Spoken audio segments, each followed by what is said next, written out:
خبر شامل کرتے ہیں اسلام آباد سے۔ کوئٹہ میں وکیل کے قتل کیس میں عمران خان کی نامزدگی کا معاملہ، سپریم کورٹ نے عمران خان کے خلاف انسداد دہشت گردی عدالت کی کارروائی روکنے کی استدعا مسترد کر دی۔ تفصیلات کے مطابق سپریم کورٹ میں chairman P T I Imran Khan کی وکیل کے قتل میں نامزدگی کے خلاف درخواست پر سماعت ہوئی۔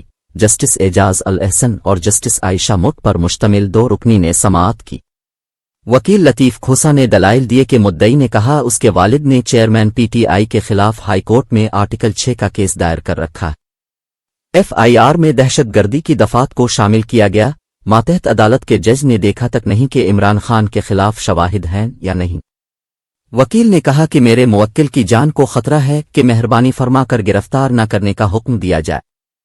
عدالت نے قرار دیا کہ سپریم کورٹ کا 2 رکنی بینچ بلوچستان ہائی کورٹ کے 2 رکنی بینچ کے فیصلے کو معطل نہیں کر سکتا۔ جسٹس اعجاز الاحسن نے ریمارکس دیے کہ ہم دوسرے فریق کو سنے بغیر اس سطح پر کوئی حکم جاری نہیں کر سکتے۔ دوران سماعت وکیل درخواست گزار اور جسٹس اعجاز الاحسن کے درمیان دلچسپ مکالمہ ہوا۔ جسٹس اعجاز الاحسن نے ریمارکس دیے کہ آپ لارجر بینچ کے لیے چیف جسٹس کو درخواست دیں۔